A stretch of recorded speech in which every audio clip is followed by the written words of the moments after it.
बघा, एक मुलगी असून सुद्धा तिने इतकं म्हणजे साहसी धाडस आणि ह्याच्यात प्रगतशील असं तिनं काम केलेलं आहे.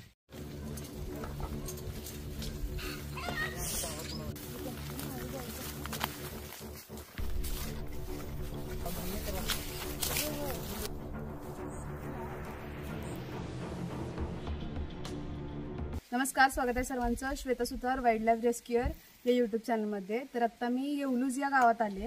या ठिकाणी विहीर आहे त्यांची. कुणाची आहे का?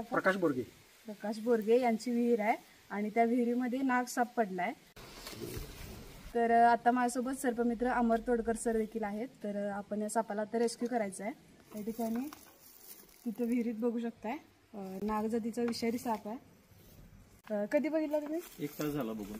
1 तास. मी औषध मारण्यासाठी आलो होतो, त्यावेळी मला तो विहिरीमध्ये दिसला. तर या ठिकाणी त्यांनी औषध मारायला आल्यानंतर त्यांना दिसून आलाय. तर बघूया आता आपल्याला त्याला कसं रेस्क्यू करता येईल.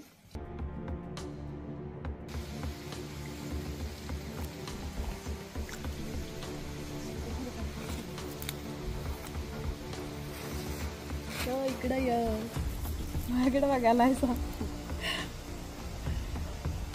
इकडे अगं बाई ग, पडायची मी, मला पोहायला येत नाही मला.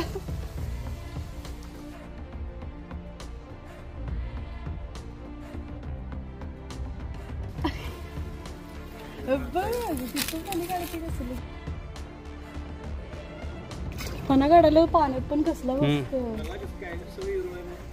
ते आप स्वतःला दाखवते की मी मोठा आहे, माझ्यापासून धोका आहे, माझ्यापासून लांब राहावा.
बघू शकता आपण पाण्यातून बाहेर काढले ना.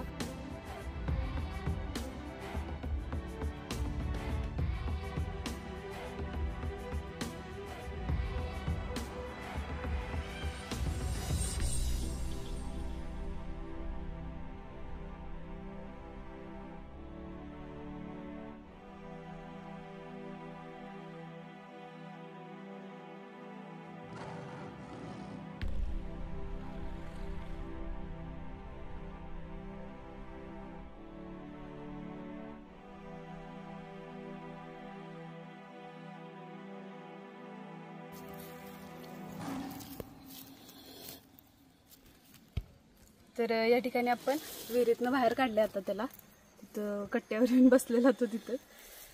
तर आपण आता रेस्क्यू करतो या सापाला. तर बघू शकता अटॅकला या लागलाय कसा. तर या ठिकाणी आपण ह्याला बाहेर काढले विहिरीतून. आता तो बहुतेक रात्रीपासून पडला असावा विहिरीमध्ये. तर माझा पण हा पहिल्यांदाच विहिरीमधला रेस्क्यू होता.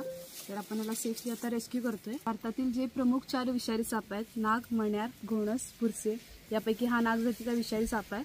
त्याला इंग्लिशमध्ये इंडियन स्पेक्टॅकल कोब्रा म्हटलं जातं. त्याच्या मागं जी नक्षी आहे ती एखाद्या चष्म्यासारखी आहे, त्यामुळे त्याला इंडियन स्पेक्टॅकल कोब्रा म्हटलं जातं. तर वेनमस स्नेक आहे, हा विषारी साप आहे. तर आपण एकदम सावधानतेने त्याला बाहेर काढलं आहे विहिरीतून. रेस्क्यू करताना आपल्याला सगळ्यात मोठी मदत अमर तोडकर सरांची झाली आहे. तर थँक्यू सर. आपण हा साप रेस्क्यू करतोय आता आणि लगेचच आपण याला वन विभागाकडे सुपूर्द करणार आहे.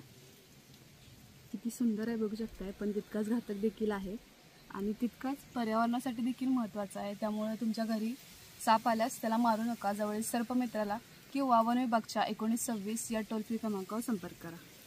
तर चला तर आपण याला पॅक करूया.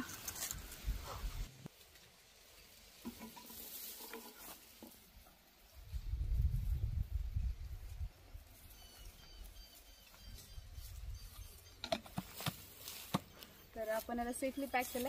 नमस्कार, मी प्रकाश विष्णुपंत बोरगे, येवली तालुका पन्हाळा येथील शेतकरी आहे. आणि माझ्या विहिरीत सकाळी साप पडलेला होता. तो आमचे वाटेकरी इथं औषध मारा आल्यानंतर त्यांना ते दिसल्यानंतर त्यांनी आमच्या मुलग्याला कॉल केला. आम्ही लगेच इथं आलो. मग हे पडळचे आपले अमर तोडकर यांच्याशी कॉन्टॅक्ट झालं. मग त्यांनी मग श्वेता मॅडमना वगैरे फोन केलेला. तर मला खरोखर अभिमान वाटतो की ही मुलगी असून, बघा, एक मुलगी असून सुद्धा तिने इतकं म्हणजे साहसी धाडस आणि ह्याच्यात प्रगतशील असं तिनं काम केलेलं आहे की साप आता एकदम विषारी नाग आहे. त्यांचं असं म्हणणं आहे की विषारी नाग आहे. परवाच येवलीमध्ये एक घटना घडली दुर्दैवी अशी की तो पाटलाचा मुलगा एक सर्पदंश, घोणस या जातीच्या सर्पानं दंश केल्यामुळे तो संपला. मग आम्ही काही कामाच्या नात्यात तिकडे तिकडे कुठेतरी असणारच की, पण आमच्या वाटेकऱ्यांनी तो विहिरीत बघितला आणि त्यांना कॉल केल्यावर त्यांनी 15 ते 20 मिनिटात येऊन त्यांनी ते लगेच त्याचे रेस्क्यू केले. त्याबद्दल मी त्यांच्या सर्व टीमचे मी आभार मानतोय. मी देखील तुमचे आभार मानते की तुम्ही त्या सापाला मारलं नाही, त्याला वाचवलं, आणि याबद्दल मी तुमचे खरंच खूप आभारी आहे. धन्यवाद. पण श्वेता सुतार मॅडमांचे खूप खूप आभार मानतो. तुम्ही आम्हाला बोलवलं आणि या सापाला एक नवीन आणि आमचे मित्र अमर तोडकर यांचे पण मी खूप खूप आभार मानतो. आणि अजून एक 10-15 दिवसानंतर आपल्याला घोणस एका ठिकाणी जास्त प्रमाणात दिसून येतात. जे खेळ करतात म्हणतात, खेळायला लागल्यात घोणस, तशा पद्धतीनं ती त्यांची एक फाईट असते मादीला मिळवण्यासाठी. तर हे आपल्याला भरपूर प्रमाणात दिसून येऊ शकतात.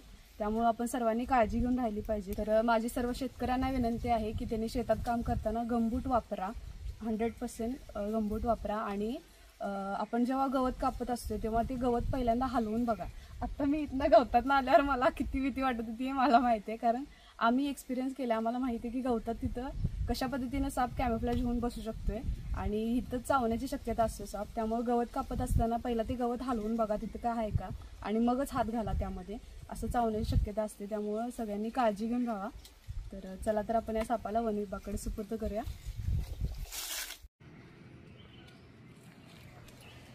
तर आता विहिरीत पकडलेल्या या नागाला आपण वन विभाग रेस्क्यू टीमचे ओमकार काटकर सर आहेत त्यांच्याकडे सुपूर्द करतो. तर तुम्हाला व्हिडिओ आवडला असेल तर व्हिडिओ लाईक, शेअर आणि सबस्क्राईब नक्की करा. थँक्यू.